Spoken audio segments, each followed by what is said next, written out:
बोलिए भारत माता की। क्यों भाई, धुरे वालों की आवाज को क्या हो गया है? मुझे मालूम है भैया बहुत गर्मी है, मगर मोदी जी को तीसरी बार प्रधानमंत्री बनाना है या नहीं बनाना है? अपने भामरे साहब को फिर से संसद में भेजना है या नहीं भेजना है? तो ऐसी आवाज नहीं चलेगी।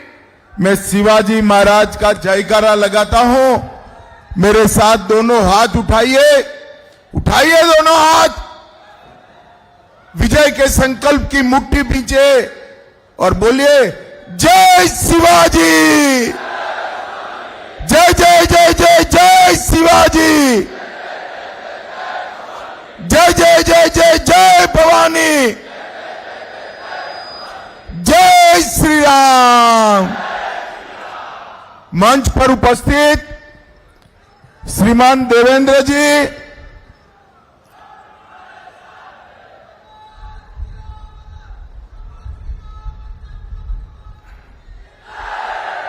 मंच पर उपस्थित भारतीय जनता पार्टी के वरिष्ठ नेता, केंद्रीय पार्लियामेंट्री बोर्ड के सभ्य और महाराष्ट्र के उप मुख्यमंत्री श्रीमान देवेंद्र फडणवीस जी, जिनको जिताने की अपील करने के लिए आज मैं आया हूं, ऐसे हमारे सांसद और प्रत्याशी श्री सुभाष भामरे जी, राज्यसभा के सांसद अजीत जी गोपछड़े जी, दादाजी भूसे जी, अजय कुमार रावल जी, दिलीप बोरसे जी, राहुल आहेर जी, अमरीश जी पटेल, राज्यवर्धन कदम पांडे, जयप्रकाश जी, गजेंद्र जी, धरती देवेरे जी, अनूप अग्रवाल जी, बबन चौधरी जी, अरविंद जी, राम बदाने जी, बाला साहेब जी, और आज इतनी चिलचिलाती धूप में इतनी बड़ी संख्या में आए हुए प्यारे भाइयों, बहनों, माताओं और मेरे जिगर के टुकड़े जैसे युवा मित्रों, आप सभी को नमस्कार।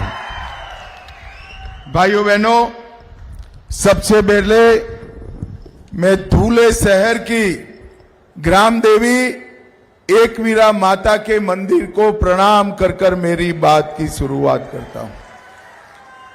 गुरुद्वारा नानक साहिब जी, रोकड़ोबा हनुमान मंदिर, कालिका मंदिर, सिद्धेश्वर गणपति मंदिर, ये सभी देवस्थानों को प्रणाम कर कर मेरी बात की शुरुआत करता हूं।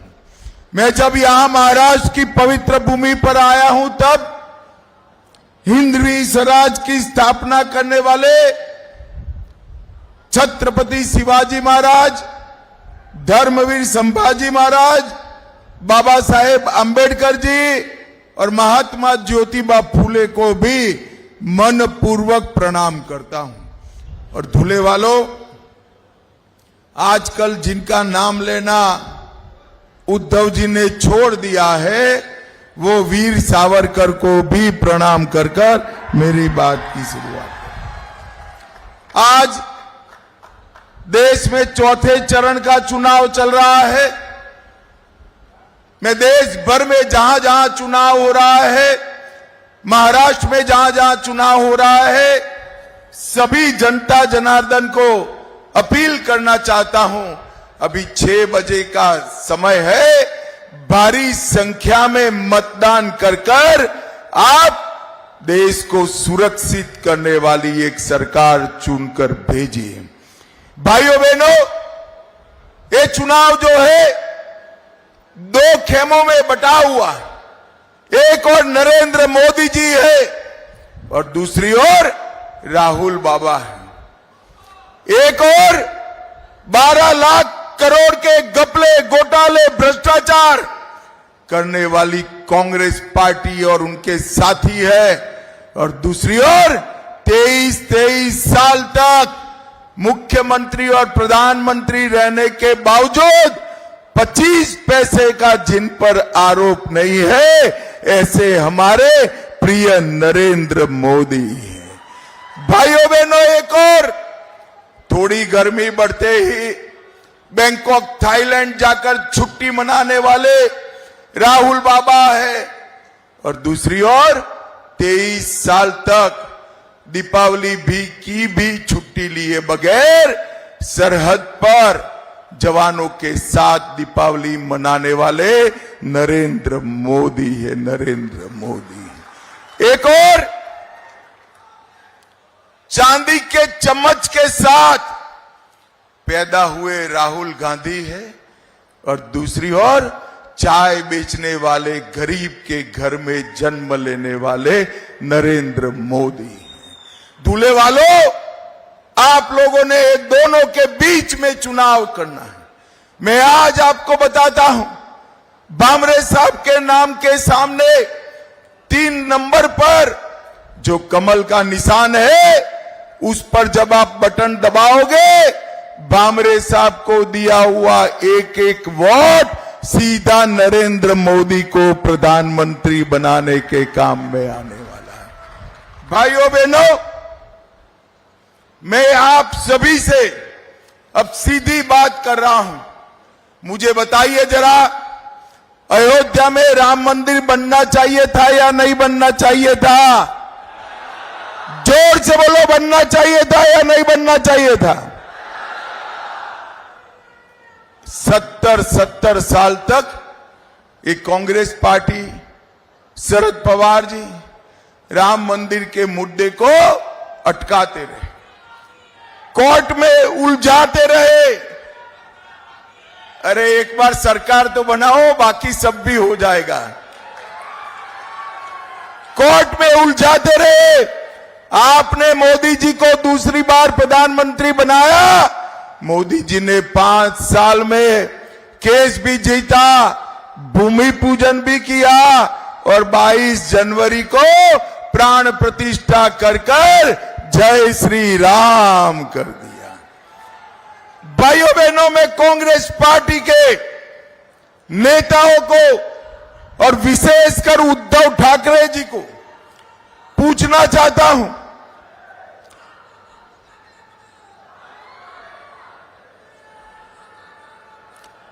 उद्धव ठाकरे जी को पूछना चाहता हूं कि प्राण प्रतिष्ठा का निमंत्रण जब आपको मिला तो आप प्राण प्रतिष्ठा में क्यों नहीं गए? मुझे बताओ भाई, राहुल जी, उद्धव जी ने प्राण प्रतिष्ठा में जाना चाहिए था या नहीं जाना चाहिए था? जोर से बोलो, जाना चाहिए था या नहीं जाना चाहिए था? वो नहीं गए। क्यों नहीं गए? क्योंकि उनको अपनी वोट बैंक का डर लग रहा है। मैं बताता हूं, हमें वो वोट बैंक का डर नहीं है। नरेंद्र मोदी जी ने काशी विश्वनाथ जो औरंगजेब ने तोड़ा था, वो काशी विश्वनाथ का कॉरिडोर बनाने का काम भी नरेंद्र मोदी जी ने किया। सोमनाथ का मंदिर सोने का बन रहा है, और इसके साथ साथ सारे अपने श्रद्धा केंद्रों का फिर से महिमा मंडन नरेंद्र मोदी जी कर रहे हैं। भाइयों बहनों, श्रद्धा केंद्रों के पुनरोद्धार के साथ साथ नरेंद्र मोदी जी ने देश को सुरक्षित करने का काम किया। मुझे बताओ दूल्हे वालों, ये जो कश्मीर है हमारा है या नहीं है? जोर से बोलो, है या नहीं है? एक खड़गे साहब कहते हैं, राजस्थान और महाराष्ट्र वालों का कश्मीर से क्या लेन देन है? खड़गे साहब 80 पार कर गए, आप दूल्हे वाले को नहीं जानते हो। दूल्हे का बच्चा कश्मीर के लिए अपनी जान दे सकता है मित्रों, जान दे सकता है। 70 साल से तुष्टीकरण की राजनीति के लिए कांग्रेस पार्टी ने धारा 370 को संभाल कर रखी थी। आपने नरेंद्र मोदी जी को दूसरी बार प्रधानमंत्री बनाया, मोदी जी ने धारा 370 को 5 अगस्त 2019 को समाप्त कर भारत का तिरंगा कश्मीर के आसमान में लहराने का काम नरेंद्र मोदी जी ने किया। भाइयों बहनों, आज मैं उद्धव ठाकरे जी को पूछना चाहता हूं, ये राहुल बाबा कहते हैं कि धारा 370 हटी, वो ठीक नहीं हुआ। उद्धव ठाकरे, जरा भी आप में नैतिकता है तो महाराष्ट्र की जनता को बताइए, धारा 370 हटनी चाहिए थी कि नहीं हटनी चाहिए थी। भाइयों बहनों, मोदी जी ने धारा 370 हटाकर आतंकवाद को समाप्त करने का काम किया है। मोदी जी ने देश में नक्सलवाद को समाप्त करने का काम किया है। ये कांग्रेस की सरकार थी, सोनिया मनमोहन की सरकार थी, 10 साल चली। शरद पवार जी वहां कृषि मंत्री थे, आए दिन बम धमाके होते थे, अपने बम्बे को भी दहला कर चले गए थे। भाइयों बहनों, मोदी जी आए, फिर से उन्होंने गलती की, उरी और पुलवामा में हमला किया, मगर इस बार प्रधानमंत्री नरेंद्र मोदी थे। 10 ही दिन में पाकिस्तान के घर में घुसकर सर्जिकल स्ट्राइक और एयर स्ट्राइक कर आतंकवादियों का सफाया करने का काम नरेंद्र मोदी जी ने किया। मुझे बताओ भाइयों बहनों, ये राहुल बाबा देश को सुरक्षित कर सकते हैं क्या? अरे जोर से बोलो, कर सकते हैं क्या? समृद्ध कर सकते हैं क्या? कांग्रेस पार्टी 11-11 साल तक देश के अर्थतंत्र को 11वें नंबर पर रखी। मोदी जी ने 10 साल में अर्थतंत्र को 11वें नंबर से 5वें नंबर पर लाने का काम कर दिया। और दूल्हे वालों में कहकर जाता हूं, मोदी गारंटी याद रखना, तीसरी बार प्रधानमंत्री मोदी जी को बना दो, देश को हम दुनिया का तीसरे नंबर का अर्थतंत्र बनाएंगे, तीसरे नंबर का। भाइयों बहनों, नरेंद्र मोदी जी ने पूरे देश में विकास को आगे बढ़ाया है। यहां पर कई सारे काम भारतीय जनता पार्टी की सरकार ने किया है। देवेंद्र जी ने बताया है कि पानी की समस्या के लिए ढेर सारा काम दूल्हे में हुआ है। सिर्फ दूल्हे में 3,50,000 घरों में नल से जल पहुंचाया। कई साले जल प्रकल्प, इरिगेशन के प्रोजेक्ट रुके हुए थे। सुलवाड़े, जामफल, कैनोली सिंचाई योजना, इसके साथ साथ कई सारी सिंचाई योजना को करीब 2500 करोड़ रुपया खर्च कर दूल्हे की पानी की समस्या को हल करने का काम देवेंद्र जी और भामरे जी ने किया है।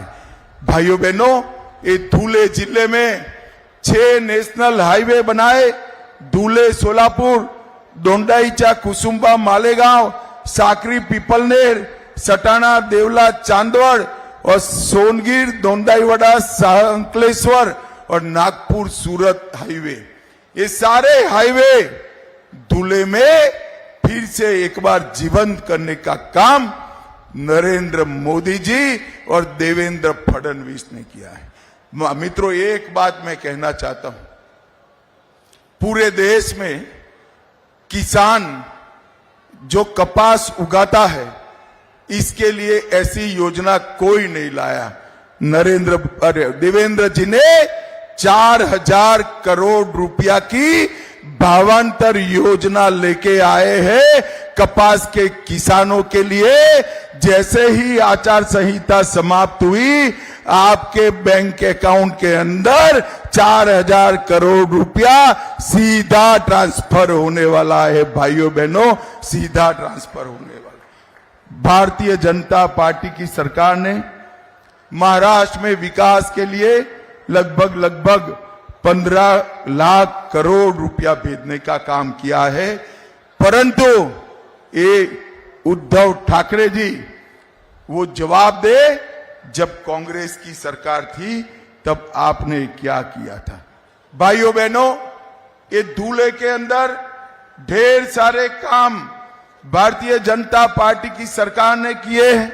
1800 करोड़ का भारत माला प्रोजेक्ट, धूले इंदौर रेलवे मार्ग, धूले दादर रेलवे शुरू कर दी, 6 हाईवे बनाए, 150 करोड़ से धूले के इंफ्रास्ट्रक्चर बनाने का काम किया और 25,000 आवासों को बनाने का काम धूले में समाप्त कर दिया।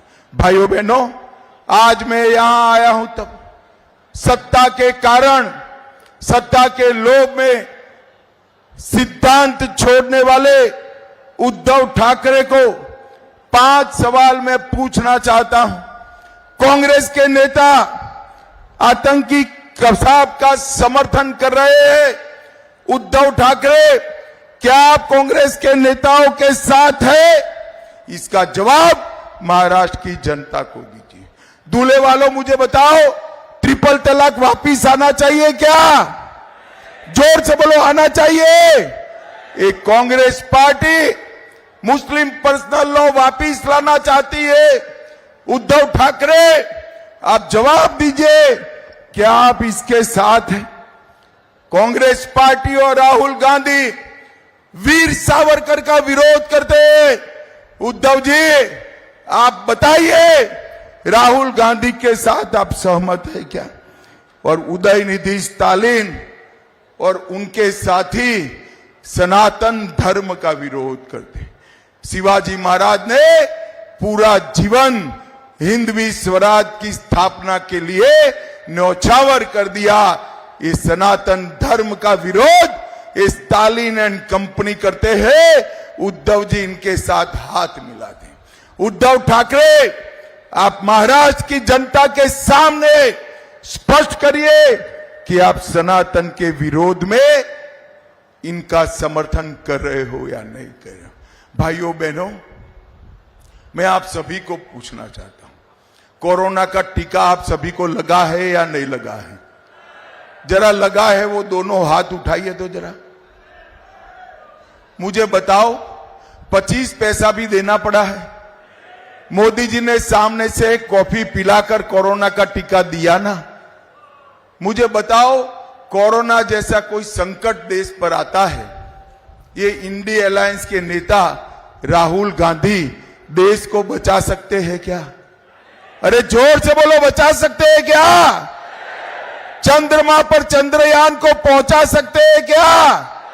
अरे जिसका खुद का लॉन्चिंग राजनीति में 20-20 बार फेल हो गया, वो राहुल गांधी क्या चंद्रयान लॉन्च करेंगे? भाइयों, ये पाकिस्तान को मुंह तोड़ जवाब दे सकते हैं क्या? जोर से बोलो, दे सकते? ये नक्सलवाद समाप्त कर सकते? ये आतंकवाद समाप्त कर सकते? ये देश को समृद्ध बना सकते? ये गरीबों के घर में गैस, पानी, घर, बिजली, स्वास्थ्य की सेवाएं, मुफ्त अनाज पहुंचा सकते हैं क्या? भाइयों बहनों, ये लोग केवल और केवल अपने परिवार के लिए भी इकट्ठा हुए। मैं इसलिए आप सभी को कहने आया हूं, एक बार 20 तारीख को सभी काम साइड पर रखकर नरेंद्र मोदी के नाम पर भारतीय जनता पार्टी के कमल के निशान पर बटन दबाइए। मुझे बताओ भाइयों बहनों, 20 तारीख को भामरे साहब को जिताओगे क्या? अरे जोर से बोलो, जिताओगे? कमल के निशान पर बटन दबाओगे? मोदी जी को तीसरी बार प्रधानमंत्री बनाओगे? तो मेरे साथ दोनों हाथ उठाइए, उठाइए दोनों हाथ, विजय के संकल्प की मुट्ठी भींचे और जोर से बोलिए, जय श्री राम, भारत माता की, भारत माता की, वंदे वंदे। आप सभी का बहुत बहुत मनपूर्वक धन्यवाद।